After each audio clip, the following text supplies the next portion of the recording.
안녕하세요, 제이디입니다. 미국은 추수감사절 연휴였던 지난 주말, 스토브리그가 본격적으로 달아오르기 시작했습니다.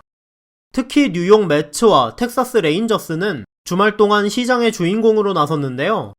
오늘은 지난 주말 메이저리그에 있었던 영입들을 살펴보도록 하겠습니다. 연휴에 포문을 연 건 보스턴 레드삭스였습니다. 보스턴은 선발 투수 마이클 와카를 1년 700만 달러에 영입하며 로테이션을 보강했습니다.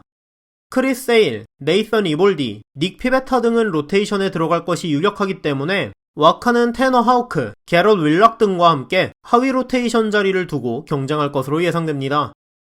그리고 이번 연휴의 주인공 매츠가 움직이기 시작했는데요. 매츠는 스탈링 멀테, 마크 캐나, 에두아르도 에스코바를 줄줄이 영입하며 하루 만에 주전급 타자 3명을 영입했습니다. 이로써 내년 매츠의 외야는 캐나, 멀테, 니모로 구성될 것으로 보이고 외야를 충분히 영입했기 때문에 외야에서 알바를 뛰던 스미스나 맥닐 등은 내야로 돌아갈 가능성이 높아졌습니다. 따라서 2루는 원래 본인 포지션인 맥닐이 볼 수도 있고 약물 징계에서 돌아올 카노도 있기 때문에 에스코바는 주로 조나단 비아가 나간 3루 자리에 들어가게 될 것으로 보입니다. 또 포스트 시즌 컨텐더인 휴스턴과 토론토가 각각 헥터 네리스, 이미 가르시아를 2년 계약으로 영입하며 불펜을 보강했습니다. 네리스는 필라델피아에서 한때 마무리였던 선수인 만큼 휴스턴에서 하이레버리지 상황을 담당할 것으로 예상되며 가르시아는 토론토의 젊은 선수진에 베테랑 불펜으로서 도움을 줄 것으로 보이죠. 그리고 돈 안 쓰기로 유명한 두 팀이 FA 영입을 했는데요. 마이애미 말린스가 아비사일 가르시아를 4년 5,300만 달러에 영입하며 라인업을 보강했습니다. 타구질도 좋고 올해 커리어 하이인 29개의 홈런을 날렸을 만큼 파워도 준수하며 젊은 시절에는 안 좋았던 수비도 나이가 들면서 발전하고 있기 때문에 공격과 수비를 모두 갖춘 솔리드한 영입인데요. 다만 가르시아는 시즌별로 기복이 워낙 큰 편이라 2016년부터 2021년까지 한 시즌 망하고 한 시즌 잘하기를 반복해왔기 때문에 당장 내년에는 어떤 모습일지에도 의문이 붙는 선수이기는 합니다. 말린스가 마음먹고 4년이라는 장기 계약을 안겨준 만큼 팀의 중심 타선에서 출전을 하게 될 것으로 예상되죠. 같은 플로리다주에 있는 스몰마켓 템파베이 레이스는 코리 클로버를 1년 800만 달러, 인센티브를 합치면 최대 1300만 달러까지 늘어날 수 있는 계약으로 영입했습니다. 사이영상 2회 수상자로 검증된 실력이 있고 올해도 양키스에서 부상 전까지는 잘 던지다가 복귀 이후에 무너졌는데 템파베이의 투수 살려 쓰는 능력과 건강한 클로버가 보여온 기량을 감안하면 몸 상태에 문제가 없는 한 템파에서는 충분히 좋은 활약을 해줄 것으로 보이고 1년 계약에 보장 연봉이 800만 달러밖에 안 되기 때문에 템파 입장에서도 굉장히 좋은 영입을 했다고 생각합니다.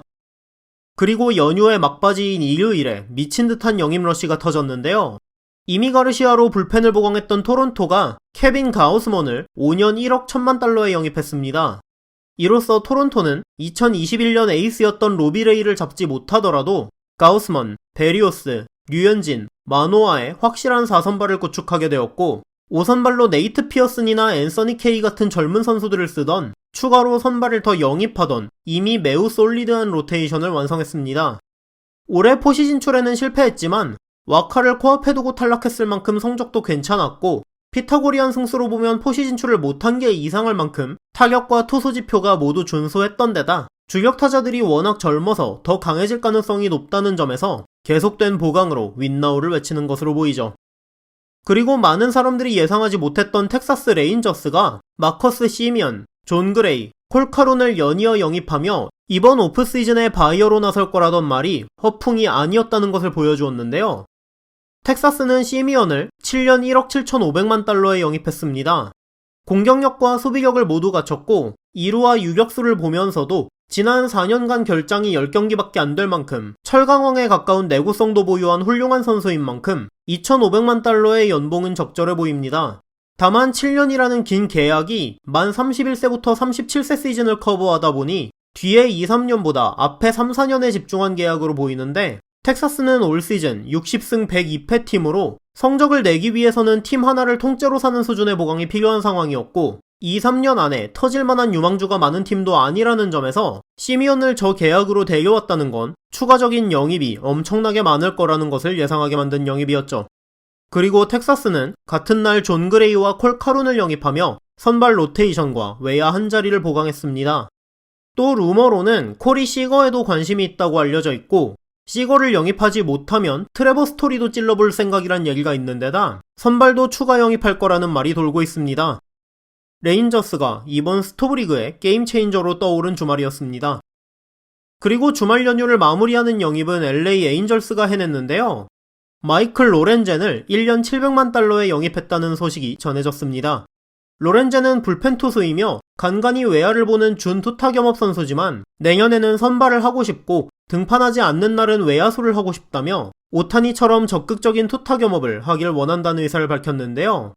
컵스, 텍사스, 샌프 등 여러 팀의 관심 속에서 에인절스가 영입했는데 아마 오타니를 활용해본 에인절스가 그것을 무기로 로렌젠을 꼬신 것으로 예상됩니다.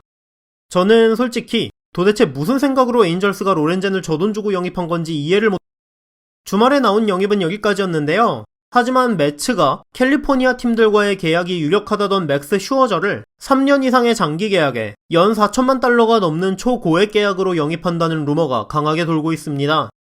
일요일 밤까지의 소식으로는 3년에서 4년, 총액 1억 2천에서 4천만 달러 사이라는 말이 있었는데 현지 시간 월요일 오전 조엘 셔먼 기자의 트윗에 따르면 3년 1억 2,900만 달러, 연평균 4,300만 달러의 오퍼라는 구체적인 조건이 나오기도 했죠. 루머대로 계약이 이루어진다면 연평균 금액으로는 메이저리그 역대 최고액이며 매츠의 코엔 구단주가 정말 미쳤구나라는 생각이 들 것 같습니다. 개인적으로 슈어저는 연평균 3,500만 달러 이상은 가볍게 받을 거라고 생각했고 때문에 에인절스 루머가 있었을 때도 사치세 내는 걸 죽도록 싫어하는 아테모레노 성향상 에인절스가 슈어저를 영입할 가능성은 거의 없다고 생각했는데 4,300만 달러의 3년 이상의 장기 계약은 상상도 못했던 규모라 경악스럽습니다. 코엔은 매츠의 구단주가 된 지 11개월 만에 팀 역사상 가장 큰 계약 1, 2위를 모두 맺는 셈이며 두 번째 시즌에 메이저리그 팀 페이롤 1위를 찍을 기세입니다. 그 외 시애틀과 필라델피아가 크리스 브라이언트에 그리고 필라델피아 필리스와 마이애미 말린스가 크리스 테일러에 유격수를 필요로 하는 뉴욕 양키스가 안드렐튼 시몬스에 관심이 있다는 소식 등이 있고 닉 카스테야노스가 7년에서 8년의 초장기 계약을 원한다는 루머 등이 있는데요. 락아웃 가능성이 높은 상황에서 12월 1일 전까지 계약을 마치고 싶어하는 선수들과 구단들이 많다는 얘기가 있고 실제로 주말부터 미친 듯한 영입 러시가 터지고 있기 때문에 앞으로 3일간 시장에는 폭풍이 몰아칠 것으로 보입니다. 오늘 영상은 여기까지였습니다. 시청해주셔서 감사합니다.